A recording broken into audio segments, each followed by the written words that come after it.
Hey, what's up, sickoids? This is Athenar from Midnight, and you're listening to Phantasm. Phantasm.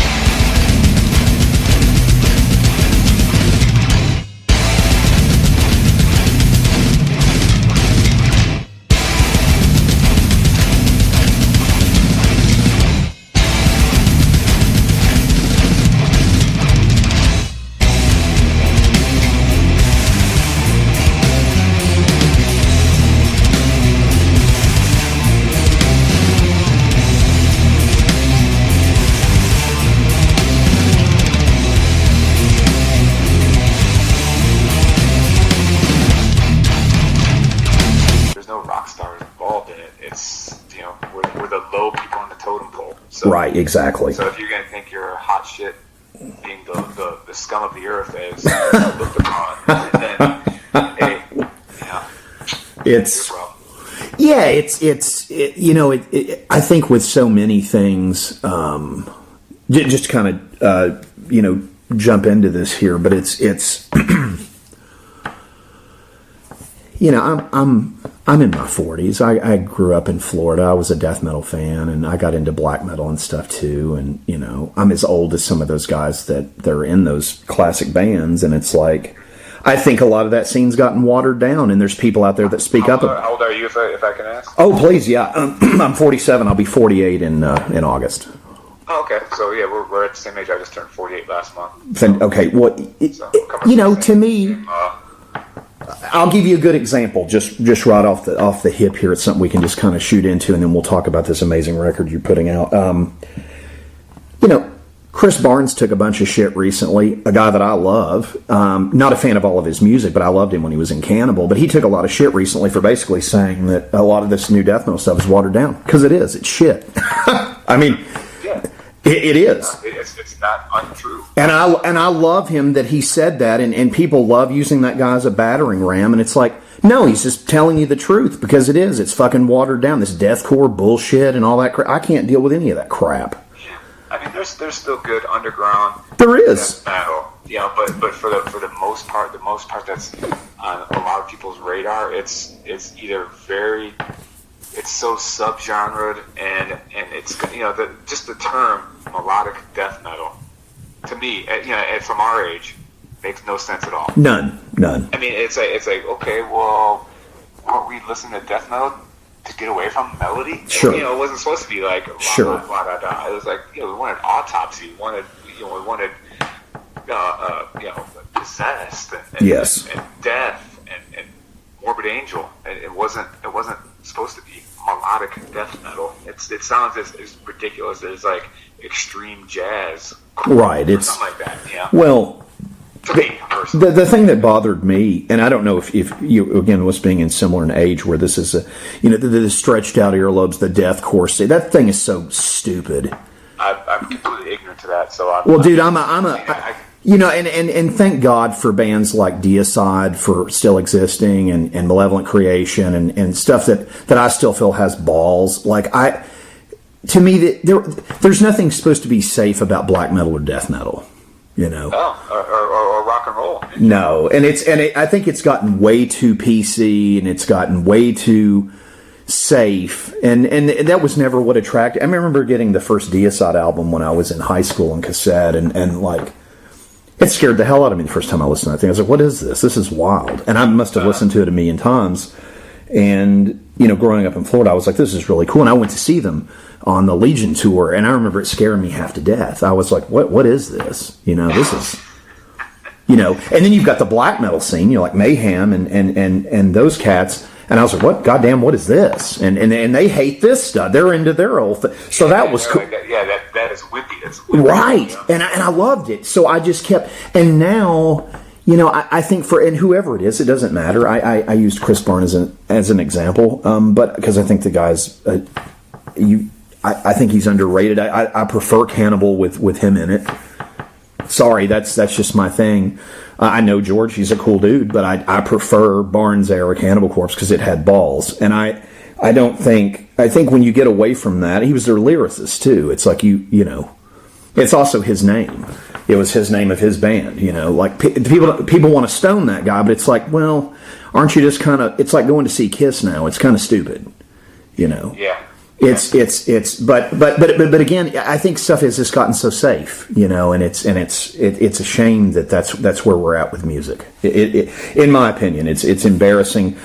I have people, and I won't say who, but you know, you people bring me these. Oh, you should have these guys. I'm not interviewing that fucking garbage. I don't want to talk to them. I don't.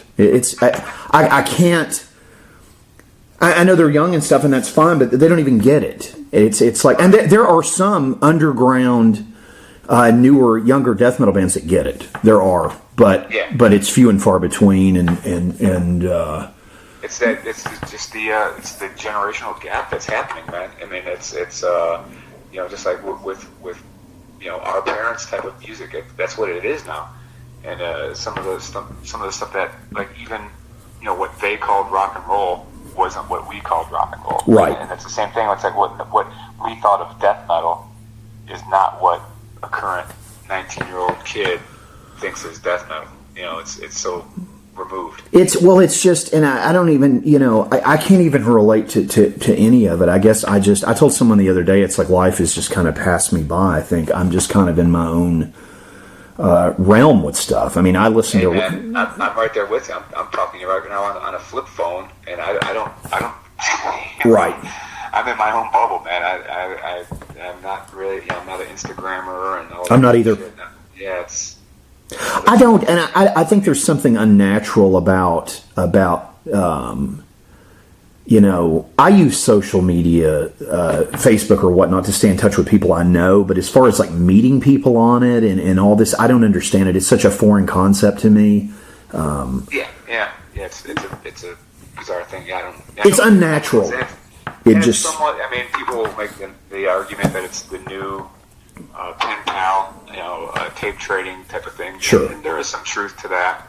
But for the most part, I think it's very narcissistic or whatever. Just, hey, look at me, look what I have, you know, look what I'm eating, look what I'm doing. Right. And it's like, who gives a fuck?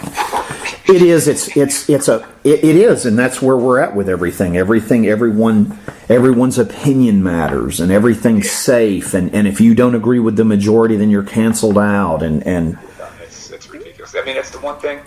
Everybody has a right to an opinion, and I've always agreed that firmly. I mean, yeah, but your opinion doesn't mean it's correct, you know, and right. Mine isn't either, you know. So, you know, let's deal with it. Let's get on with life. But you know, have your opinion. But sure. Well, it's. I tell you, man, it's such an honor to have you down to introduce you. Now, I'm a huge fan of Midnight, and they have a new album called Let There Be Witchery from Metal Blade Records. It comes out March the 4th. They're also going to be on an amazing tour with Watain and Mayhem. And, sir, it is an absolute pleasure to have you on the podcast today. I thank you so much for doing this. Thanks for the call. And I'm all over the place. We're already talking about all kinds of crazy stuff. I do that. That's just kind of how I roll. I appreciate it, and I hope I'm not taking up your time. But, yeah, I mean, I think the first time I remember listening, I guess it was the previous record. That I was familiar with your stuff. I'm a newer fan, and I discovered it through another. I appreciate that. You know, just even coming through this discussion that we had of newer garbage. So I feel honored that, you know. Well, you can tell when someone gets it. Yeah.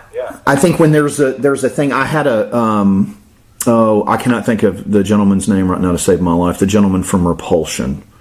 Scott. The singer bass player, Scott Carlson. No, it would have been Matt, the guitar player. It was Matt. So Matt and I did an interview, and I don't know him, but he was kind enough to do an interview with me several years back. And I wanted to. I think you're going to love this. It's a quote that he said.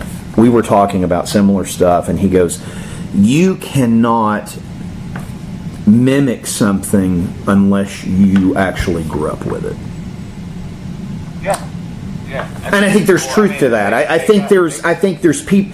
You and I understand something different than a 24-year-old is going to, because we actually lived it, whether we were doing music stuff back then or not. But I think there's some. He was basically saying that if you were raised in something and you actually were part of a scene, whether you were involved in it or not, musically or not, that you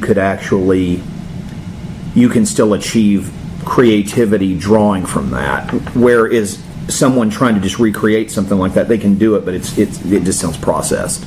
That's 100% true. I mean, my dad can tell me about Vietnam all day, but he was there.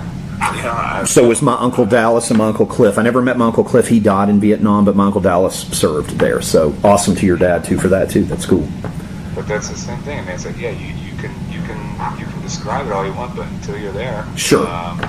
Then let's do it. So, but and Repulsion, like you said, I mean, they pretty much started the genre of it. So and it's cool that it came from the Midwest, where it is cool. where we're from. So it's a good thing. Now, with you, let me ask you this to talk about Midnight. Where did it come from? Where you were like, I'm gonna start this, and I'm gonna start doing my own thing. Where did that all start? Just from being in bands for years, with childhood friends and shit, and not everybody being on the same page. Sure. So it was always, I can't do that because of this, or no, we don't want to do that because of that, or I don't like this part of the song. There was just always so much that could have happened but never did because there was just not everybody was on the same page. Sure. So, at some point I said, fuck it, I'm just gonna do this stuff myself and then see what happens. At least, I wasn't concerned with success, as they say, or whatever. It was just like, okay, I just want to hear the music how I want to hear it, sure, and have things happen how I want to happen. That's it. That was all. That was the goal, if there was a goal. Sure. So that was it. Just from being in bands and being tired of it. Now with be a swinging bachelor. Hey, well, I mean, and do you find it more satisfying doing everything yourself? Do you like that you have Oh, totally. Where you've got the vision and you make the vision a reality. Yeah, and that's exactly what it is. I do know what I want it to sound like, and it's not the most. Just as we were talking about, it's not the most polished. It's not supposed to be polished. It's not supposed to be pretty and perfect, and that's exactly what I want. So, totally fine with that. Well, it's exciting. Like I said, I'm a newer fan of the band, and it's with Let There Be Witchery. So, as far as when we'll drop into this record, so Telepathic Nightmare is the first track on the album. What can you tell us about that song? From just I don't want you to a lot of people when they talk about this stuff, doing this, nope, it's cool, we're doing it. I'm not trying to take away from any mystique of anything. Just if you whatever you wanted to say about that song. Yeah, like you said, first of all, I do like people to listen to it and have their opinions of it. Sure, of course. Sure. And that's why we do this. But that one, at least for as far as stuff that I've done with Midnight, is slightly different in the way that it's just a little more voivodian in nature, I think. Nice. With some of the chords, but so I mean, yeah, it's all these tunes in general are just stuff that they just kind of happen. So there's really no real oh man, I have to work on this song. It just doesn't happen. Sure. There's really no work going into it. It's just one thing goes into another, and then come up with the doodads on top, and hopefully turn it into a song. Well, Frothing Foulness is just a wonderful title for a song, I think. So I've got to. I'll agree with that one. I'm not trying to pat myself on the back, but you should. I'll do it. I mean, I've never met you, but I will do it in person. I'll pat you on the. I was like, wow, that's fun. I mean, I like it. Yeah, Frothing Foulness. It's pretty self-explanatory. I mean, I don't know if you probably don't have the lyrics or anything. I do not. With what they sent you, but I mean, all these lyrics are pretty self-explanatory, I think. I mean, you seem like the type of guy that's just going to be like, this is kind of in the same wheelhouse as the title. I can imagine it being. Yeah, I mean, there's double meanings and this and that. Sure. You know, I'm not. I'm a reality type of guy, man. I mean, so there's not much Dungeons and Dragons going on. Right. Well, in Sinful Secrecy was another one that I think is a great title. That could be all kinds of fun stuff. Yeah. That could be. That one. For some reason, I always thought of that as the pop number. I mean, a lot of these tunes, though. I mean, we were just kind of in band practice. We would horse around sometimes, playing these tunes, and they can be. They can be played on acoustic guitars and just sung. I can't imagine. Actually, break it down. I mean, they're just. I mean, you can make a country version of Sinful Secrecy if you really wanted to. You know, I could see whatever. Who knows? What's his face from the TV show with Gwen Stefani or whatever the hell. Oh yeah, the America's Got Talent or whatever. Yeah, I don't know. Yeah, there you go. Yeah, I think we can have somebody on that show do that too. This record's a lot of fun. I know listening to it. I was listening to it in my car, and I was just like, wow, this is... I like listening to records in the car. I don't know why. I like to drive around and listen to an album. I think it's... Me too. Me too. That's where I do my most of my listening. Yeah. Well, this record's fun to listen to in the car. So it's thoroughly... Cool. It's cool, and I've got to ask you that Nocturnal Molestation, that's another fun... That's a... That's another again, self-explanatory, kind of waking up in the middle of the night and it's a mutual molestation. That's what I could have called it. It's the 2022 title is Mutual Molestation. Okay, I mean it's. Now let me ask you this, because I've never got to see you perform live. Do you have a live band with you when you do these shows, when you tour? Mm-hmm. You do, okay. Yeah, 3-piece. Yep. Oh, nice. You were supposed to have... There was something I was supposed to have went to that you were performing on, and for some reason I didn't make the tour, I think. I don't remember who you were touring with. This would have been pre-pandemic. This would have been pre-pandemic, and I don't remember. Well, we toured with Creator and Obituary for the Decibel Tour. That is what it was. That's what it was. 2019, we played with Obituary and Abbott. Yeah. So it was the Creator thing. So let me tell you about that. So I had an upper respiratory infection, and I fought with Kristen at Nuclear Blast. Love you, Kristen, if you ever heard this, so you don't think I'm a bastard. But she got me back there to interview him. But I was so sick, I couldn't even watch the show. Like I literally... Billy? Yeah, so I did, which was awesome. But I missed the whole I missed everything in front of it, because I didn't even get to see them. That's how sick I was. Oh, so I had like this really bad upper, but I didn't want to not get the interview, you know? Yeah. And so... But yeah, so that's where I would have missed. That's what it was, because that was a hell of a tour package. It was you guys. Damn, just think of that. Think if that would have happened now, man. How cast away from society you have been if you would have attended a concert with an upper reps. They would have. Yeah, they would have killed me. I would have been shunned and you've been drawn. Guantanamo Bay and. But no, so I didn't. So that's now. Were you doing the 3-piece back then as well? Yeah. It's always been a 3-piece. I mean, I've dabbled in a 4-piece situation where we had an electric tambourine player. I'm kidding. Nobody said that's fine. That's pretty good. But, right. Well, I mean, that would make. Yeah, for a quick minute we had a second guitar player, but it didn't have the feel of a 3-piece, man. 3 pieces right. Is the Motorhead Venom way to go. You know? Oh man, you can't not go wrong with that. But yeah, so I was supposed to have seen you then. That's when it would have been. And that was when I was introduced to the band, because I bought the CD. And then, because you were on, if I'm not mistaken, you were on Hell's Headbangers? Yep. Yeah, so that would have been. But yeah, man, the new record, as far as like material, did you write a lot of this during the pandemic? Or did you? No, okay. This was all even recorded pre-pandemic. I mean, really? Wow. That was all written in 2019. And then, Rebirth by Blasphemy, came out early 2020. Okay. Yep. And it was like the perfect storm for that record to come out. It just came out like right before. It's like, okay, we're doing all this press, and the record's good, and Metal Blade, first release on Metal Blade. Right. And then, wah, wah, right. so nothing happened. So 2020 had huge plans to tour and gigs and this and that.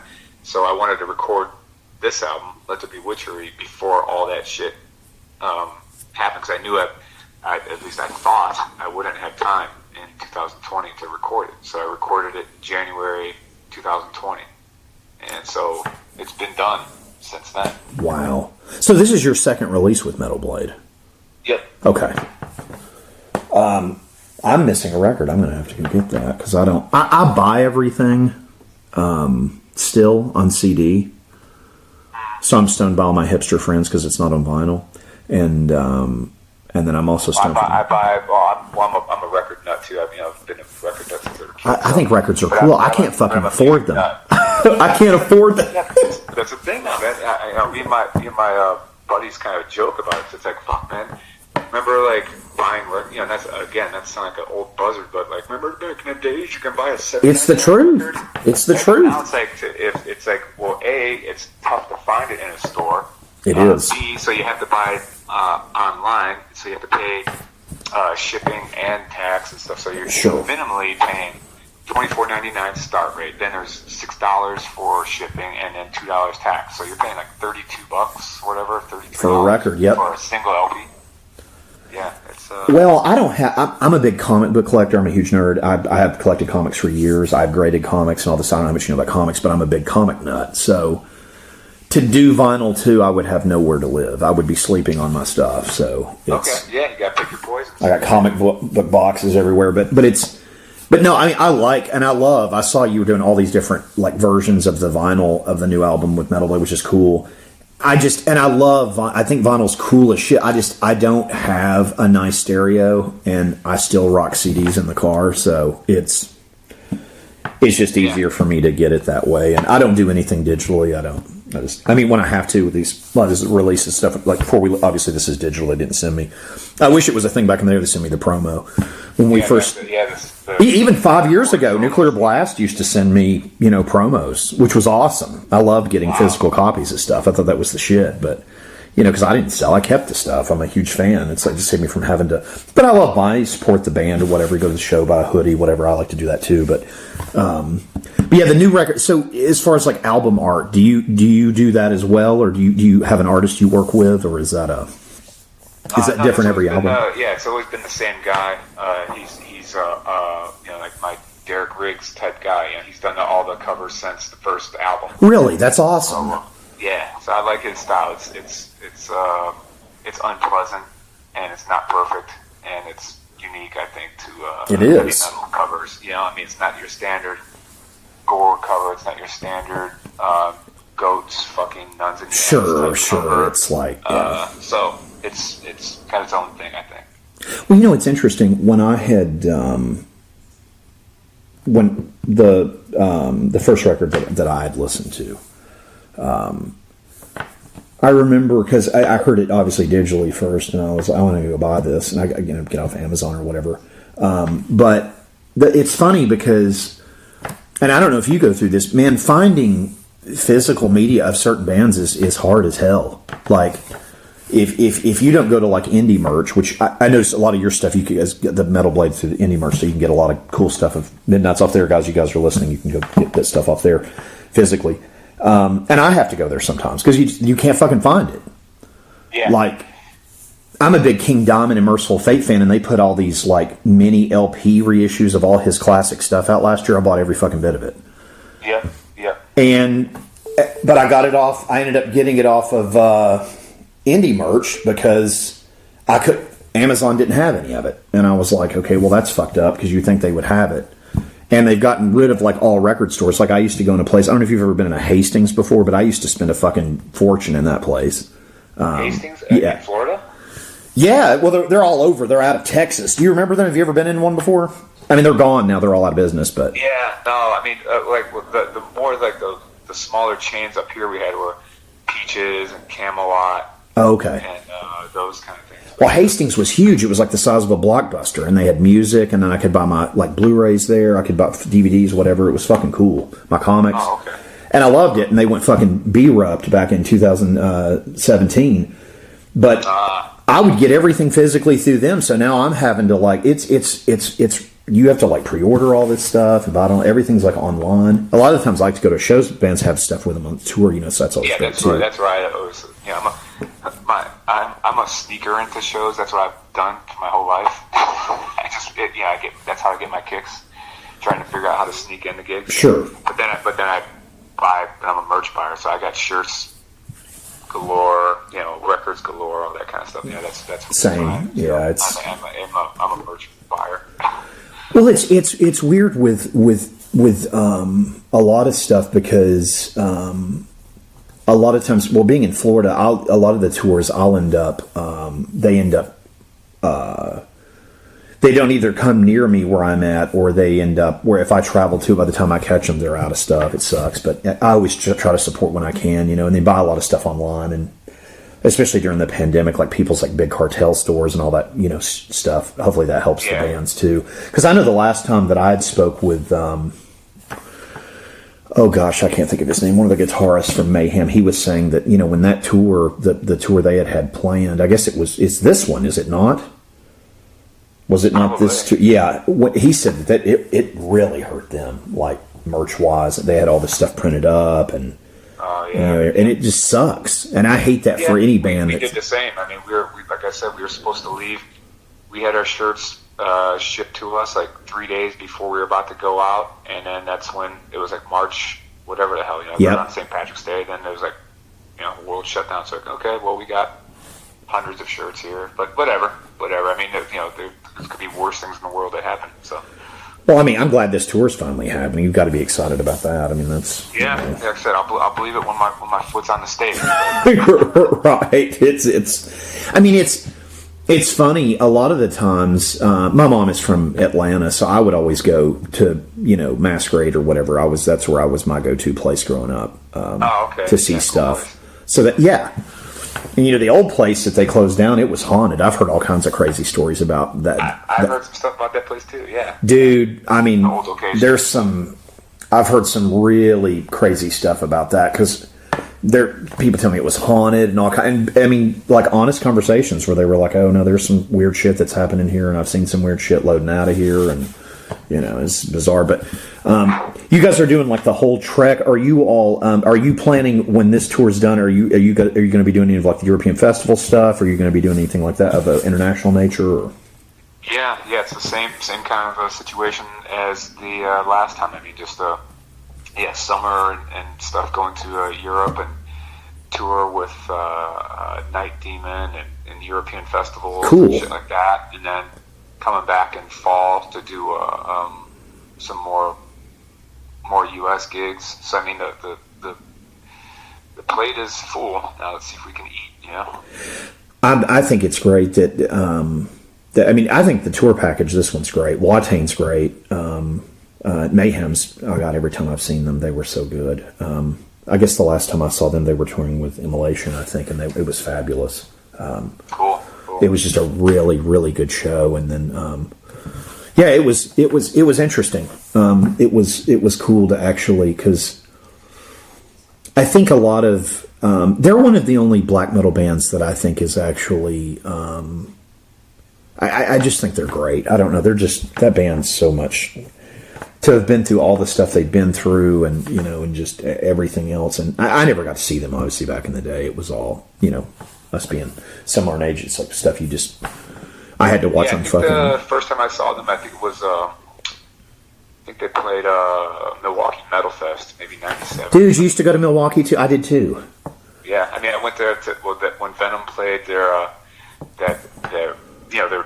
reunion show. Yeah. The Mantis, Abaddon, Kronos. I think that was '97. It was fantastic.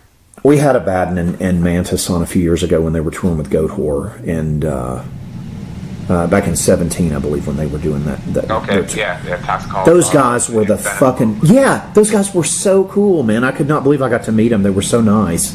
I've always heard just good things about, especially... So cool and professional, and then Abaddon was drinking Jack Daniels with me, and I was just like, wow, you're just the best dude in the world. Like, I remember having like posters of you up on my wall. It was just cool. It was surreal, and those guys are the best. I saw...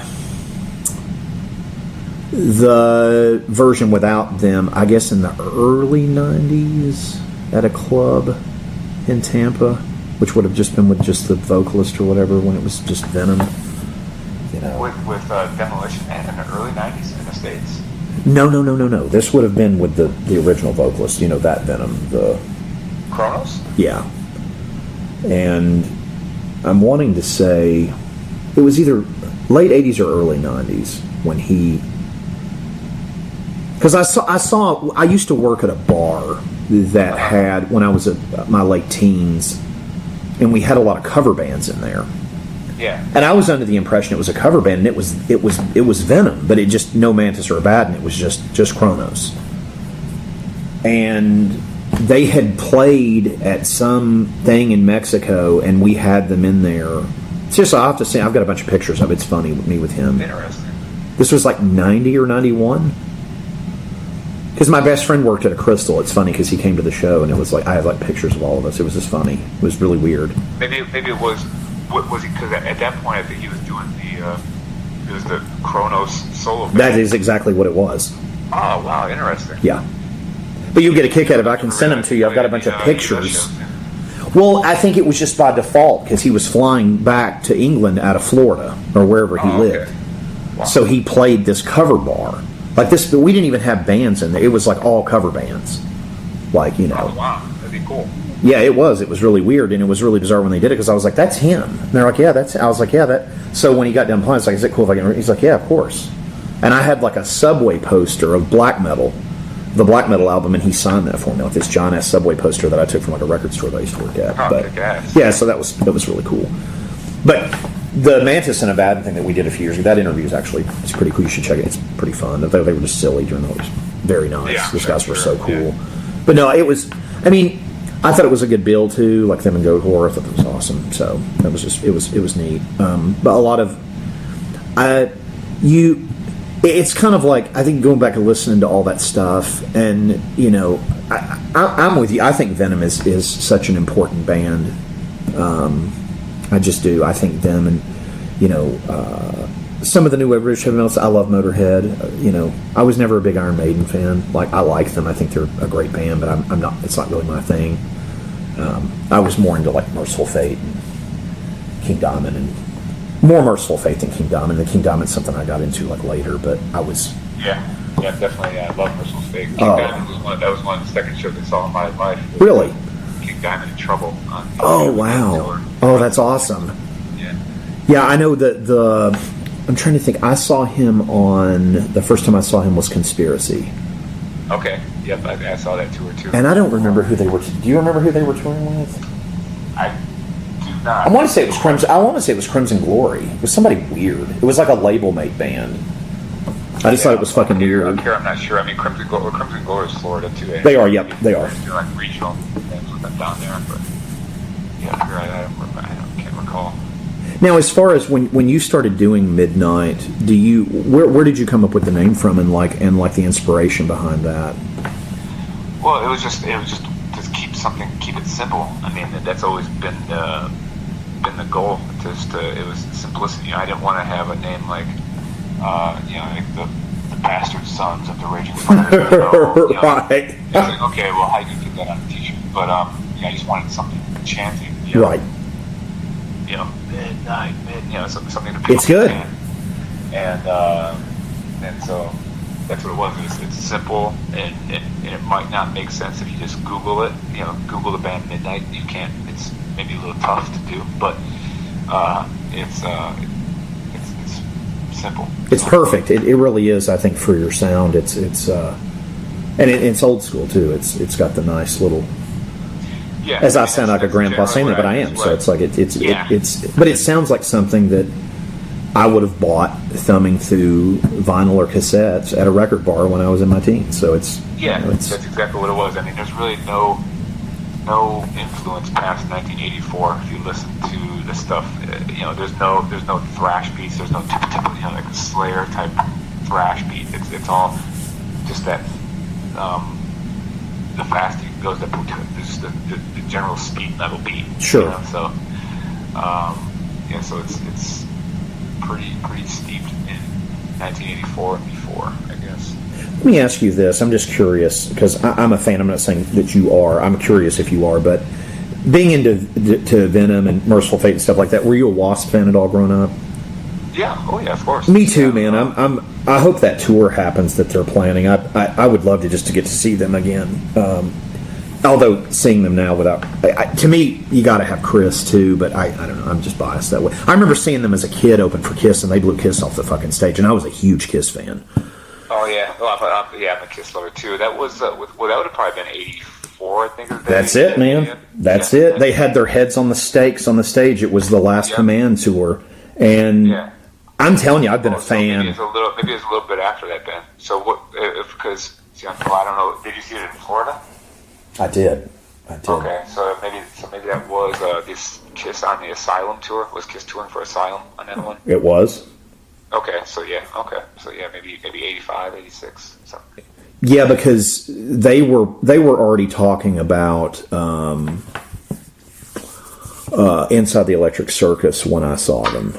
Okay. So that would have been coming out, I guess, the next year. Up here at least for Wasp, they played with Slayer, and I want to say Raven. I think I can't. Oh wow, that would have been cool. Call, but it was Wasp, and Slayer, and I remember just people being, kind of booing Wasp because at the time it was like all about fucking. Sure, of course, and I understand. Sure. Yeah, but I don't know. I always liked them, and I saw them. My favorite tour that I ever saw them in 2000. It was either 98 or 2000. I cannot remember my years on this, but they were touring with Motorhead, and it's one of the best shows I've ever seen in my life. Of Wasp? Yeah. Yeah. Oh, okay. Yeah, I saw that tour. Yeah, and I remember just being like, "Holy fuck!" And I saw that at Masquerade in Atlanta, but it was unbelievable. I would spend the summer up there with my mom and her family, and went to that show and was just blown away. Like I couldn't believe that they were still that good, and like I said, there's one. He had that motorcycle. Yes. Microphone stand. Yes. Yeah. He kind of doing the Nine Inch Nails thing, I guess, mixed in with the Wasp stuff is what it felt like to me. But whatever, it was. Yeah, I remember that. Yeah, being good. Yeah, that was at the Odeon here. Oh, nice. Yeah, I saw that. Yeah. And Lizzie Borden is another person that I would mention that I liked when I was a kid growing up that I never thought got any credit that I thought was very cool. Yeah. Lizzie Borden, they were a little underrated. I mean, they had some big push there for a quick minute, but I mean, they were fun live. Like I remember being like, "Wow, this guy's like Alice Cooper on cocaine or something." Metal Road Show, man. Yeah, it was. They're like one of the first underground bands to put out a videotape. God, we got to have him on. Metal Blade, Nikki had hooked us up, got him on for us last. That was back in 2017, and what a cool guy. That guy's just cool, and underrated. I think him and. But like I said, with Wasp, for me, it'd be weird to go see them now. I mean, I want to, but without Chris, like I love Chris. Like I think Chris is just as important as Blackie in that band to me as a songwriter. But yeah he definitely. I mean, he had the personality. Oh my God, dude! I was scared to death of him as a kid. I remember him like screaming on stage and stuff, and like. He was huge. He looked like a fucking linebacker, I was like, man. Monsters, yeah. But that was funny because I think it just kind of transcends into me as in my late teens into my early 20s with Deicide because the Hoffman brothers looked like that to me when I first saw Deicide. I was like, there's two Chris Holmeses up there. It's like, so that was always. But yeah, I was just curious if that was like something else that was an influence for you growing around the same time as me because I feel like. Oh yeah, I mean at that point, I mean even early Twisted Sister records for me too. I don't know if you're Yeah, Motley Crue, Dio. Iron Maiden, but yeah, I mean, how could you not be into if you're a kid in 1984? I mean, heavy metal was pretty much at its commercial peak, right? Oh yeah, it was at the threshold. Radio, it was sure. So yeah, it's interesting. I was always curious with like. My parents were super religious too, so horror movies were another thing. Satanist religion? No, God, no, like super Baptist Methodist, like hardcore, Southern, because I grew up in the South. Yeah. But what was so funny was my mom was still just like, I remember being like, 9 or 10 years old. It's like, I'm not going to take you to the movie theater to see Friday the 13th, but I'll rent it for you. I'll rent it for you. No, so she enabled me. She's enabling the habit. I'll buy you the Wasp album. Don't tell your dad you went to the concert. So my mom was the best, man. Cool. But so she was always supportive of me, being into mine. She was a huge Elvis fan, so she she was one of the people that still believed he's alive. And my mom was so cool and saw Elvis like a bunch, and wow. So she was really interesting on stuff. I was just curious, so were horror movies like a thing with you too when you were growing up? Was it part of the forbidden fruit with the metal stuff, or were you into it as well, or? You know what? I mean, that kind of stuff. I mean, I was always pretty much just into metal and rock, man. I mean, all the other stuff I didn't really, of course, watch, your Friday the 13th and shit like that. Sure. But I didn't really dive into it like I did. Music, right? Right. I mean, it was just pretty much that was it. I mean, when I was a little kid, like 7 and 8 years old, it was football and stuff. Collecting football cards. Oh, that's cool. And doing that kind of stuff. And then, but once I heard music, then it was all over from there. Everything was to the wayside. Nothing else. Gotcha. To quote James Hetfield, nothing else matters. Okay. Besides music and heavy metal, especially. That's cool. Yeah, I was into comics and I read Fangoria. I was really into all that stuff. So I think that's kind of where, it was the gateway for me.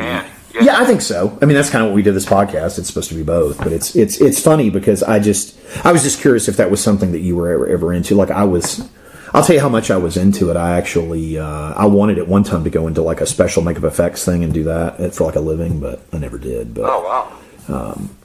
Well, it's expensive, and now with everything CGI, I would be sitting behind a computer screen, which I would blow my head off because I don't want to do that.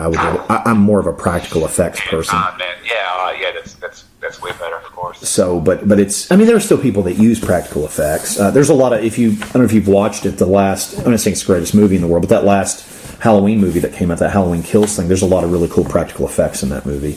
Yeah, we did go see that. Yeah. I mean, did you notice? I mean, there's a lot of cool gore, actual effects in it. I thought that was cool that they did that. It's not all CGI, so. But yeah, I was just curious. So when you're doing with a midnight tour, is it? Do you feel like you express yourself more when the audience listens to your album, or do you feel like the live show is more where it's at? That's I guess up to the person. I mean, it's. I think there are two different things, of course. Absolutely. The live thing. It's there for you to get visceral, man. I mean, just sweat and get whatever it is that you have in you out. Piss out your poison. Right. Do what you got to do. But the records are there as well. I mean, they're there to put on and do as you will with them. If it was the 70s, people would be rolling dubs on them and partying with them. Now they're putting them on a trophy and putting them in plastic and never touching them again. So Sweet Death and Ecstasy was the first thing I heard from you. Yeah. Okay. Yeah, it was 2017. Yep. Yeah. So then I'm going to have to. I've listened to Rebirth by Blasphemy, but I've never been able to find it physically. So. Oh, okay. Well, damn. I'm going to have to. Nobody's not doing their job then. I'm going to have to track it down. I think it's just more me finding an access point to do it. Probably needs to be an indie merch purchase. Yeah. But yeah, so do you handle all the production on these albums, or do you have a producer, or do you? Well, I mean, it's me, and then the engineer. I guess he's the guy who pushes the buttons and sure. the knobs. And if he has to add a suggestion, like maybe let's double that, or stuff like that, he does. And so it's basically just a two-man operation when it comes to going into the studio. Gotcha. Well, the new record is fabulous. I've listened to it multiple times on a couple of different drives I probably shouldn't have taken, but gas I didn't have. But I enjoy listening to an album that way. I had a place I had to go out of town, and I listened to the thing on the way up, and I listened to it on the way back. Do you? As far as like merch, you guys, I'm assuming are going to have a bunch of merch with you on the tour. Yeah. I mean, the guy who comes out with us, is a good buddy of ours. Nice. And he owns a screen printing company. Really? So it's good to have one of your best buddies own a company, and it's fabulous. He loves to do that stuff. And for us, we're his like kind of his pet band that he does. Like all the other stuff he does is like big corporate company. Okay, sure. So he makes it. He gets his bread buttered somewhere else. For us, we're just like something that he likes to do. That's awesome. So he does that, comes out with us, and loves to just jam metal. So it works out really well. As far as, is it hard for you with so much material to pick a set, or do you stick nearly with a new record, or how do you do that as far as like when you do shows? Yeah, I mean, especially now, as the opener, because I think we get like maybe 30, 35 minutes. So, I mean, for us, we have quite a bit of material. You do. A lot more than I ever thought we would. So, to pick 30 minutes of that is a bit tough, especially when we have so many hits. But I just meant, it's a lot of material, So yeah, it's a lot. We have a lot of tunes. So, but fortunately, I don't mind playing these 30, 35 minute sets. It's a good just smack in the face, waking people up, and then them realizing, well, what the fuck was that? So right. I enjoy it. Now, have you toured with Athenar or Mayhem before? No. So we haven't. So looking forward to it, checking out the experience. Man, they were. I saw Athenar, and I will pull no punches on this. I saw them with Behemoth and all these other bands, and they were the best band there. They blew me away. I was not familiar with them, and I bought their stuff. And I got to meet Eric after the show, and I was like, wow, this is before we were doing this podcast, and I was just like, man, you guys were fucking great. Like, I loved it. I thought they were great. They're just crude. And then Mayhem, obviously, they're great. We had Attila on the podcast back in 2017. He was really nice. That was a very strange experience for me, too, because I have never done an interview in my life where they waited till every single human being was out of that venue and then took me to the band. Oh, wow. So I was very scared. I thought, I was like, this is... That sounds like the beginning of a horror movie. Well, it was intimidating for sure. So if you see that, feel free to tell him that's one of the scariest things I've ever done, because I didn't know what was going on. They literally emptied... I was in Nashville, and they emptied I was visiting some buddies of mine that lived there, and I went to the show there with them and Immolation. I believe, I can't remember who the other band was on that, Tribulation or somebody weird like that. But anyway, it was a good bill. But like I said, I had already interviewed Immolation, and they wait. This right when we, like the second year we were in the podcast, and I stood in the venue, and literally they emptied the entire venue, including workers, and then the guy came and got me and took me to him. It was really bizarre. Yeah, it is interesting. Very cool guy, and he was the only one there. Like, I never saw any of the other band members. It was just him, and it was. I had like an hour, so that was cool, and he was super nice, but it was kind of scary because I've never. Most people are like, hey, have a beer and hang out, whatever. This was very formal, and it was very kind of scary because I just stood there in this venue with the lights out, standing in front of the stage where they had played until they came and got me by myself. It was just weird. It was weird. If you're trying to scare, if you guys wanted to leave the intimidation factor that you're Mayhem from Norway, and it worked because it was terrifying. And he was wearing a beanie. It was so funny when he came downstairs. He had to have this makeup on. He had the little beanie on, his coat. It was bizarre, but yeah, super cool, super nice. But yeah, well, that Tormentor stuff is great. I mean, I love that the Tormentor stuff they did. Oh yeah, dude. Did you watch that film that they did, the Mayhem movie, what's it fucking called? It's on like Netflix, I think. Do you know what I'm talking about? Like just of the book, The Lords of Chaos. Yeah, The Lords of Chaos. Did you watch the movie? Yeah. Okay, so I was at a horror film festival a few years ago, and this is before like it was in like theaters, and like I got to see it like before it was like out. And I watched it, and I thought it was fun or whatever. But there is not enough money on this planet. Okay? There's not a briefcase big enough full of money for me to bring that up to any of them if I was ever interviewing them. any of the Hellhammer. There's no way, no, because I'm sure they probably fucking hate it. But I mean, I thought the movie was. I don't know how accurate the movie is. But it was a movie. I mean, it was entertaining. I mean, I think that's what it was supposed to be. I don't think it was supposed to be a genuine depiction of exactly what happened. I mean, just because just certain things. I mean, you look at the wall. I remember seeing. I think it was supposed to be something in Euronymous' room or whatever, and then they showed there was a picture of a probably like a Vanity Nemesis type era or something like that. It's silver frosting on the wall. I remember okay, well, that's not too accurate. Oh, I know. It's like, well, the thing that I thought was the thing I was going to ask you that I thought was interesting about it was the whole thing with the I guess it was the guy from Emperor, but murdering the guy or whatever.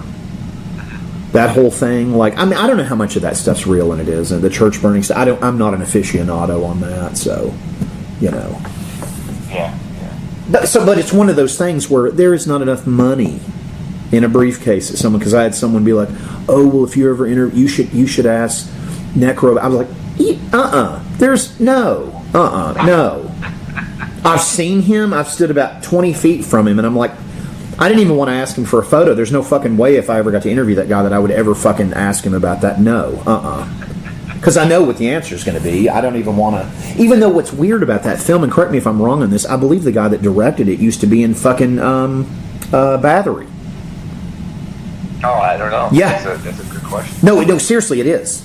It's somebody from a member of Bathory directed that film, which I thought was interesting too. But any interview that I've tried to read with Necro Butcher or someone or Hell, they're just it's fucking dog shit. It's I'm just like, ooh, yeah. There's. Yeah, I mean, yeah, I'm sure. And I'm sure it is. It probably is. And you're like, well, it's totally wrong. But but as a movie or whatever, if someone just wanted to be entertained for 90 minutes, whatever. I thought it was fun. That's what it is. It's interesting. The Varg thing, I think, is way out. If you've ever watched any YouTube stuff with him, it's pretty entertaining stuff. He's an interesting gentleman. He's a strange dude. But yeah, I mean, this album is so good. I'm sorry I've been kind of over the place with you today. I just wanted to kind of shoot the bull. It's so easy to talk to. Thank you for taking the time to do this today. I'm sorry if I talked your head off. I didn't mean to talk for so long. That's cool. Let There Be Witchery comes out from midnight on March 4th from Metal Blade Records, and they're going to be touring. And you want to talk about some of the European stuff you got coming up? Man, I don't really even know. I don't really. Go to their Facebook page. It's there. Well, yeah, somewhere there. I mean, like I was mentioning before, I haven't really looked too far ahead because I didn't want to get too excited. Yeah, uploaded it and then have it explode in my face. Right. You don't want to jinx it yet. Well, I'm not trying to do that either, for sure. Definitely not. Man, let's do this again sometime. I've had so much fun talking to you. I feel like cool. Very easy to talk. Thank you so much for doing this. I'm sorry, I like to talk. I didn't mean to keep you for so long. If I've kept you from so long, I apologize. Man. Yeah, you got my number, so make sure, and if you're able to make it to a gig, make sure to say hello. Well, dude, I'll be in touch. Well, look, I can't thank you enough. I mean to talk your head off. Cool, man. All right, well, keep in touch. I appreciate you, man. Thank you for your time. I really appreciate you. Have a good one. Okay, brother. Okay, take care.